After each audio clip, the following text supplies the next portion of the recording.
ธีแปลงโฉมแครกเกอร์วงกลมธรรมดามาฝากน้องๆค่ะไปทำเมนูแครกเกอร์กระบองเพชรกันเลย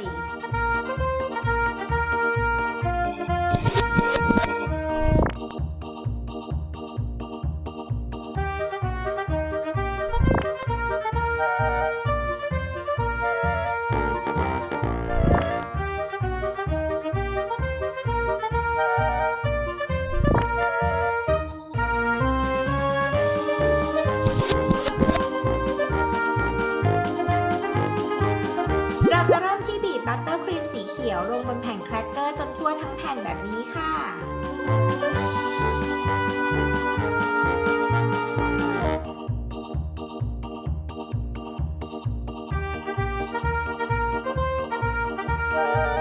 จากนั้นก็ทำลวดลายด้วยบัตเตอร์ครีมสีขาวค่ะ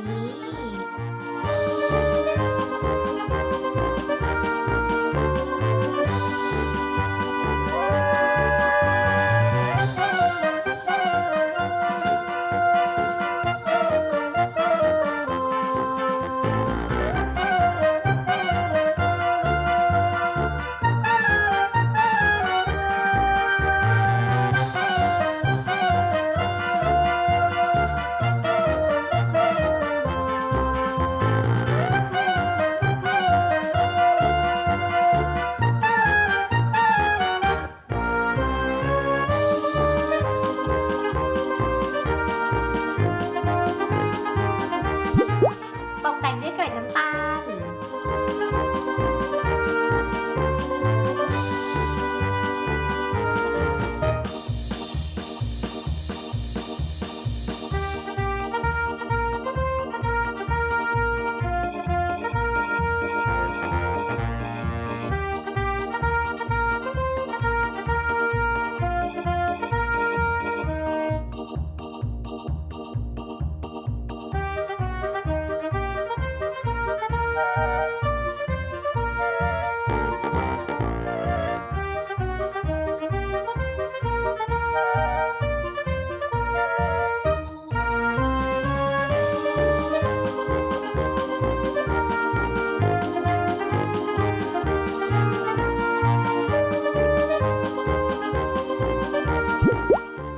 ทีนี้ก็มาถึงการประกอบร่างแล้วค่ะตักแครกเกอร์บดใส่ในถ้วยเซรามิก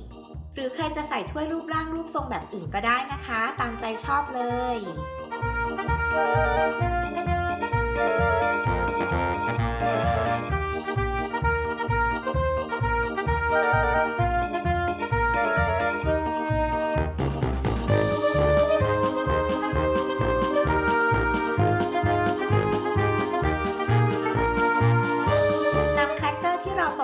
แล้วนะคะปักลงไปได้เลยค่ะใครจะตกแต่งแบบไหนเลือกได้ตามใจชอบเลยนะคะ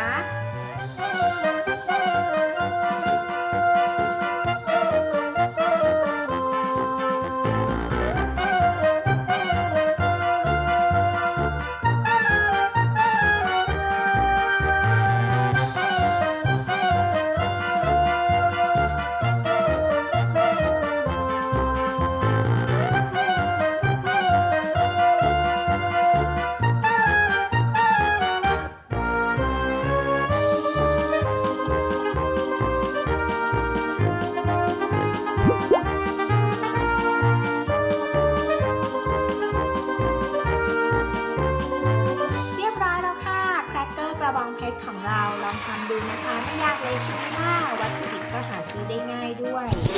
ติดตามเมนูสนุกๆแบบนี้ได้ใน Kids DIY นะคะกด Subscribe Kids Kitchen ของเราเอาไว้แล้วก็อย่าลืมกดกระดิ่งกันด้วยนะคะ